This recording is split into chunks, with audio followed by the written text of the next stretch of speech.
In this video, we're going to be talking about why it's important to start managing your money at a young age.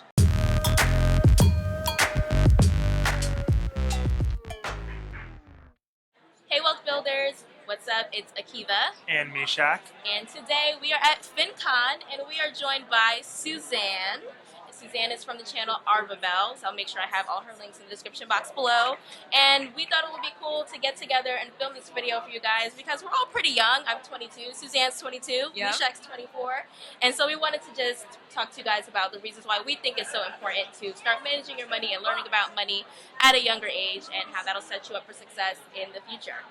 So Suzanne, you want to kick it off with your thoughts about why this is such an important thing to do at our age? Yeah, so I think it's really important, especially if you're going into college or just getting out of college, to sort of have an understanding of where your money is going or where it should be going, just because as a young adult, you're faced with so many new things and expenses, and managing your own money is one of those things.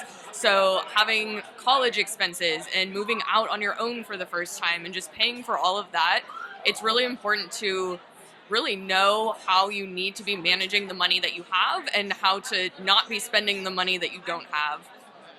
That's great. Yeah, I think for me, two things that come to mind is one thing is looking at other people who are older than me, my parents' age, grandparents' age, and seeing them struggle and seeing people who are, of retirement age and can't retire, and really thinking about, hey, what if they had done something differently when they were our age? How could that have helped them now that they're in, their older years and they want to retire? How could that have helped them be in a better position at this stage in their life? So just being forward thinking and thinking about future you, and you'll thank yourself later.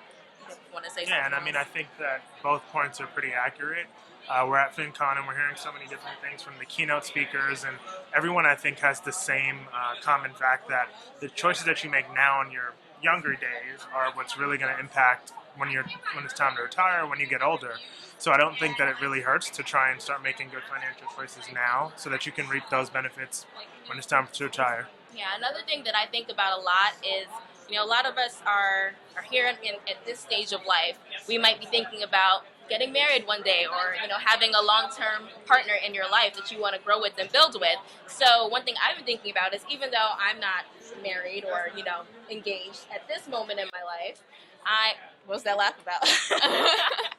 One thing I've been thinking about is getting my money together at this stage of my life will also set the tone for when that money and that life needs to be shared with another person. So not managing my money right now would be pretty selfish of me if, I'm going into a new relationship or a new life partnership and I don't have my stuff together. So that's another really important factor that I think about as to why it's important, even though you might not have anybody on the horizon right now.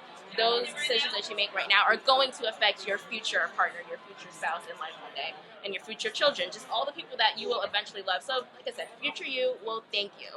And that's a hard way to think. I mean, I think that way now, kind of because what she just said, and I hear that all the time, but do you kind of feel the same way, or no? Well, I think so, and I think, like, what was said in one of the talks this morning at FinCon was that, like, you're always going to have something, whether it's, like, engagement, kids, your parents getting older, you're always going to have something come up. Like, life happens, and so you're always going to have to be managing your money around things like that anyways. And so what you're doing now is really going to, like, set the tone for how you manage your money as you move through your life. Mm-hmm. And there's just a lot of things you might want to do with your life when you're older. Some people are really philanthropic. You want to be able to give in a big way. And that starts with the choices you make today as well. So just all the things you want out of life, all the things you want to do in life, really are affected by what you do today. Which is why we all have our personal finance YouTube channels that you can learn, these foundational concepts and things from, so that in the future you'll be in a position to do all the things that you want to do in your life.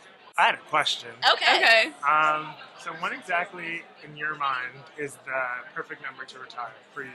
The perfect age? I should say. So for me personally, I'm the type of person that really enjoys working, so I don't know that I'll ever truly, like, stop working on something. I think that the way that I make money as I move forward in life is going to change and evolve. But for me, I think being able to retire just means setting yourself up financially so that you don't have to worry about your kids or your grandkids or your parents. See, I'm not really sure on my number yet, but do you guys have a number? My number's 45. 45? Okay. That's I don't know what gave him that number. What gave you that number? I just feel like we said, we're all relatively young now. Uh-huh. And thinking about the amount of years that we're traditionally putting into work is 20, 30 years. So it's just like, okay, by 45-ish, that's like a solid 20 years at least. Mhm. I think that that's a pretty good time to retire, and then also enough time where you still have some time to enjoy your retirement. Most people now are retiring at 65, even older, because of financial reasons like she mentioned. And are they able to enjoy that? Most of them pretty much die pretty soon. So what are some things that you're doing now that 45 is your number? How are you going to get there? Changing the way that I spend money, that's number one. This morning at a talk that we had, they talked about living on your retirement budget now and see if you can do that. And I thought that that was a really great idea, because most of the times it's like, oh, well, in retirement. But when you retire, it's okay, now I'm not making $2,000 whatever a month, I'm making maybe half of that. How am I going to survive with half of the income that I'm, So that's a way, spending less and then being mindful of the way how you spend money.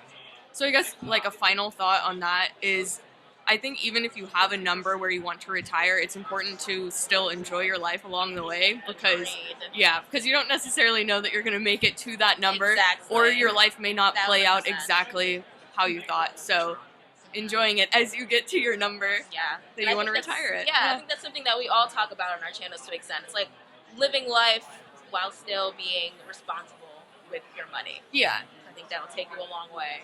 So what is one goal, Suzanne, that you have for later in life that you're starting to plan for from at this young age? So I really want to get into real estate investing at some point. Like, I definitely see that being a future source of income for me, and maybe how I set myself up for retirement. So just like setting aside money and learning as much as I can now, because financially I'm not really in a position where I can go out and buy a house today, but just making decisions now that will allow me to do that in the future. Yeah. Great. Yeah, I think one thing that's important to me that I want to do later in life is have enough capital and the capacity to travel extensively. So making sure that I'm setting myself up, setting my career up in a way that I can be flexible with my time, and also setting up my finances in a way that I'm able to afford that kind of lifestyle. I think is something that I would aspire to do later in life as well. So I think there's 3 different answers in here. He wants to retire, I want to travel, and she, everybody has something different that they want to do, which is really cool, which is the personal side of personal finance. So whatever it is that you want to do later in life, it's never too early to start thinking about it. I think that's the goal, the message here. Yeah. Great. So thank you, Suzanne, for being a part of this video Thank today. you for having me on the channel. As I said before, I'll have all of her links down in the description box below. Go check out her channel, subscribe to her, all that great stuff. Check out her blog. She's doing a lot of stuff on the internet talking about personal finance. So make sure you hit her up. Make sure you subscribe to our channel if you haven't already.